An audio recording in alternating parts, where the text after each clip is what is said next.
ਮੌਲਾਨਾ ਤਾਰਿਕ ਜਮੀਲ ਦੇ ਕੰਡੀਸ਼ਨ ਵਿੱਚ ਦਰਖਾਸਤ ਦਿੱਤੀ ਹੈ, ਉਹਨਾਂ ਨੇ ਮੈਨੂੰ ਇਹ ਰਹਿਣ ਵਾਸਤੇ ਘਰ ਬਣਾ ਕੇ ਦਿੱਤਾ ਹੈ। جی ہوں بہت خوش ہیں نلکا ساڈا لا گئے بھائی۔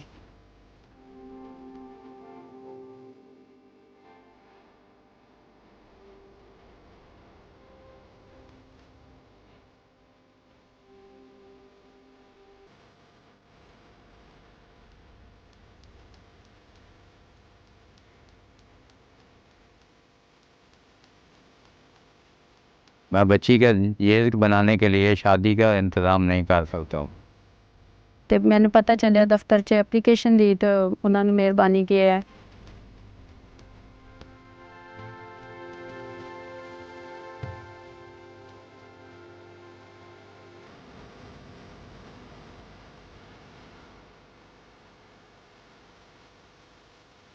مولانا تاج میل فاؤنڈیشن کے آس لیب میں سی ٹی اسکین کی سہولت میسر ہو گئی ہے۔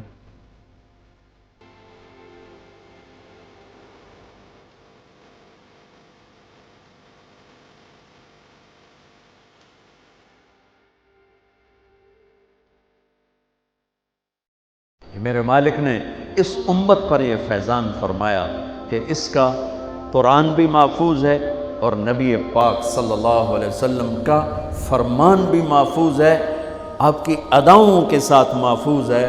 میں ایک آپ کو مثال دیتا ہوں، اگر ہمارے نبی پاک صلی اللہ تعالی علیہ وسلم کے چلنے کا انداز کیا تھا، اگر ہمیں یہ معلوم نہ ہوتا تو کیا فرق تھا؟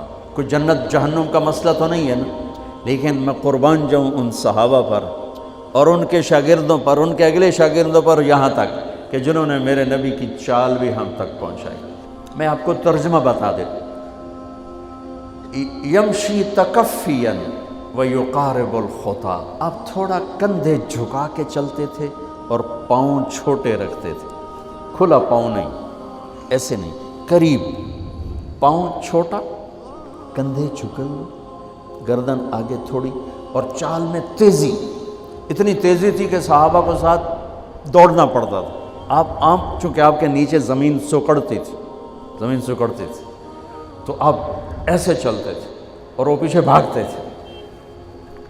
آپ کے دیکھنے کا ہمیں انداز معلوم نہ ہو تو کیا فرق ہے، لیکن میں قربان جاؤں جو کہہ رہے ہیں جل نظرہ الملاحظ، اب یوں دیکھتے تھے، ایسے نہیں دیکھتے تھے حیا کی وجہ سے، بلکہ یوں دیکھتے۔ کبھی کبھی ایسے ہوتا تو پھر ایسی تجلیات اور آنکھوں سے نور نکلتا کہ سارے صحابہ یوں ہو جاتے۔ صرف دو آدمی آپ کو دیکھ سکتے تھے، صرف دو، ایک ابو بکر اور ایک عمر، بس۔ یضحکان الیہ ویضحک الیہما، دونوں آپ کو دیکھ کے مسکراتے اور اپن کو دیکھ کے مسکراتے، باقی کوئی آپ کو آنکھوں میں آنکھیں ڈال کے دیکھ نہیں سکتا تھا، جنہیں آپ کی نظر شرم و حیا ایسے تھی۔ کوئی آپ کو ادھر سے بلاتا، مفتی حامد صاحب مجھے کہیں مولوی صاحب تو میں اتنا ہی کروں گا، اس تو میرے کول بھی نہیں ہمت۔ مولانا ارشاد صاحب کہیں جناب مولانا صاحب اتنی میری طاقت ہے، لیکن جب میرے نبی کو دائیں سے کوئی بلاتا تھا یا رسول اللہ، تو اب یوں نہیں کرتے، اب یوں کرتے تھے، پورا مڑتے تھے اس کی طرف، پورا سینہ سے سینہ ملاتے تھے۔ ادھر سے کسی نے کہا یا رسول اللہ، تو اب یوں نہیں کرتے، اب یوں کرتے تھے پورا۔ میں قربان جاؤں، اس موبائل نے کتنی بد اخلاقی پھیلائی ہے کہ ایک آدمی بات کر رہا، وہ موبائل دیکھ رہا۔ اور خاص طور پر والدین سے کہہ رہا ہوں، اب چھوٹا بچہ آئے اور اسے تم نے توجہ نہ دی، یہ گھروں میں 99.9% بلکہ 100% ہو رہا ہے، فون پہ لگے ہوئے، چھوٹا معصوم بچہ ماں سے بات کر، وہ فون پہ لگی ہوئی، ہاں ہاں بول کیا نا، سن دی پئیاں، سن دی پئیاں، بھوک نہیں۔ آپ نے ذبح کر دیا۔ عربی کا لفظ ہے توجہ فرمائیں، یہ لفظ عربی کا توجہ، توجہ فرمائیں کا مطلب ہے، یہ توجہ کی تا ہٹاؤ تو نیچے سے وجہ نکلتا ہے، وجہ چہرے کو کہتے ہیں۔ توجہ فرمائیں کا مطلب ہے بوتھا شریف میرے حل کر، میری طرف چہرہ کر کے بات کر. میرے نبی جب کسی سے بات کرتے تھے سینہ بھی اس کو دیتے تھے, چہرہ بھی اس کو دیتے تھے. جب آپ غمگین ہوتے تھے کیا کرتے تھے؟ اب داڑھی پکڑ کے یوں بیٹھ جاتے تھے, یہاں ٹیک, اس کو نیچے اور یوں پکڑو. تھوڑی دیر کے بعد سر پہ ہاتھ پھیرتے اور پھر یوں فرماتے. یہ میرے نبی کے غم کی نشانی تھی. آپ کسی دکھ میں ہیں, کسی غم میں ہیں. سبحان اللہ. جب آپ کسی کو بلاتے تھے تو ایسے نہیں کرتے تھے, ایسے کرتے تھے پورے ہاتھ کے اشارے سے. ایسے انگلی اٹھانا عیب ہے, یوں کرتے تھے ایسے. جب آپ محفل میں بیٹھتے تھے تو چوکڑی مار کے بیٹھتے تھے. اتحیات صرف نماز میں آپ کی ہے, باقی آپ چوکڑی مار کے بیٹھتے تھے. اور پوری محفل میں ٹانگ نہیں پھیلاتے تھے, چاہے کتنی لمبی مجلس ہو جائے ٹانگ نہیں پھیلاتے تھے کبھی بھی. عزت دیتے تھے سامعین, جالسین کو احترام دیتے تھے, عزت دیتے تھے. اور دوران گفتگو آپ یوں کرتے رہتے تھے, یوں. یہ آپ کی بے ساختہ حرکت تھی. یہ ہتھیلی, یہ انگوٹھا, یہ ہر آدمی میں نا کوئی اس کی جسم کی غیر ارادی حرکت ہوتی. جیسے میں اپنے انگوٹھے کو یوں یوں کرتا رہتا ہوں, یہ میری بچپن کی عادت ہے, مجھے پتہ بھی نہیں ہوتا میں انگوٹھا ایسے کر رہا ہوتا ہوں. تو میرے نبی کی بغیر ارادے کے ہاتھوں کی حرکت تھی. آپ دوران گفتگو یوں فرمایا کرتے. یا آپ کو اوپر کر کے دکھا رہا ہوں, ورنہ آپ یہاں ہاتھ ہوتے تھے اور آپ یوں یوں فرماتے رہے. واہ کیا صحابہ تھے جو ہر شے ہم تک پہنچا. سبحان اللہ. جب آپ غصے میں ہوتے تھے تو ہماری طرح کوئی وہ اظہار تو ہوتا نہیں تھا. پھٹ پڑے وہ بھی نہیں ہے, ڈانٹ ڈپٹ وہ بھی نہیں ہے. اس کو برداشت کیا ہے, اس کا رد عمل آیا ہے چہرے پر. کیا یہاں ایک رگ تھی جو غصے میں ابھر آتی تھی, وہ ایسے ایسے ایسے ایسے ایسے کرتے. بینہما عرق یدرہ الغضب, تو اسے اندازہ ہوتا تھا غصے میں کسی پر اظہار ناراضگی ہے تو ہم تو لان تان کرتے ہیں. آپ کیا کرتے تھے؟ ادھر سے ابو ہریرہ آ رہے ہیں, آپ ان پہ ناراض ہیں اور ان کو بتانا بھی چاہتے ہیں, اور یہ ناراضگی ان کی کسی تربیتی پہلو کی وجہ سے ہے. من تصر لنفسہ لا یغضب لنفسہ ومن تصر لہا. ساری زندگی اپنی وجہ سے نہ کسی پہ ناراض ہوئے نہ کسی کی ڈانٹ ڈپٹ کی.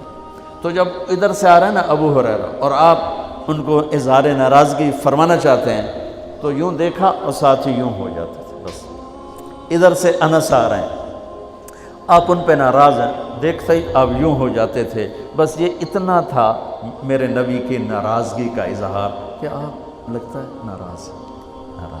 جب آپ خوش ہوتے تھے تو یہ جگہ گلابی ہو جاتی. پہلی بہت خوبصورت رنگ تھا گلابی, لیکن یہ اور زیادہ چمکنے لگتے, اس میں سے نور نکلنے لگتا تھا. اتنی چھوٹی چھوٹی بات. میرے نبی کی کوئی بات چھوٹی نہیں ہے, لیکن جیسے فرض اور ہے, فرض کفایہ اور ہے, واجب اور ہے, سنت موقدہ سنت, یہ ساری ایسے ہی. میرے نبی کا ہر عمل عظیم الشان ہے کہ ہر عمل جنت میں لے جانے کا اور اللہ کی رضا کا ذریعہ ہے. تو چھوٹا تو کوئی نہیں, آپس میں تقابل کے. یعنی میں وہ چیزیں آپ کو بتا رہا ہوں جن کا جنت اور جہنم سے تعلق نہیں, عشق سے تعلق, محبت سے تعلق. ہماری جماعت گئی حافظ آباد, وہاں میں وکلا میں بیان کر رہا تھا. علاقے کے بہت بڑے ذمہ دار آئے ہوئے تھے. کسی کام تو نے دیکھا تو ساری عدالتیں خالی. تو ان کا کیا ہوا کہ یہ تبلیغ والوں کا عالم آیا ہوا ہے, اس میں سارے چلے گئے. تو اس نے وہ پہلے تو بیٹھا رہا, پھر وہ جو جج کا ریڈر تھا انہوں نے کہا چودھری صاحب ایتھے ویلے بیٹھے ہو اور جا کے گل سن لو. وہ ذرا تبلیغ کو اچھا نہیں سمجھتے تھے. ان کا چلو ویلا بیٹھا سن لو.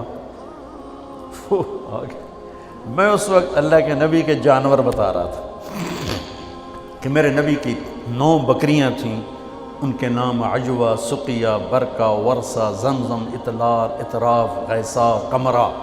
9 بکریاں, 10واں بکرا یم. اور اس میں کمرہ آپ کی زندگی میں مر گئی. یہ احسان عظیم ہے ان ہستیوں کا جو واقعی اس قابل تھے کہ اللہ نے کہا رضی اللہ عنہ، جاؤ میں راضی ہو گیا، جو مرضی کرو میں راضی ہو گیا. سبحان اللہ، واہ. اور آپ کے اونٹ تھے 2 عسکر اور ثعلب، اور آپ کے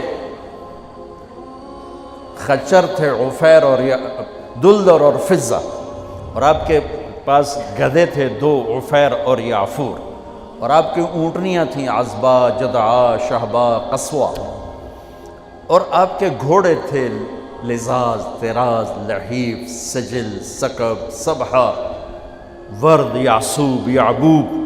یہ آپ کے گھوڑوں کے نام. ایک گھوڑے کا نام تھا ورد. کیوں تھا؟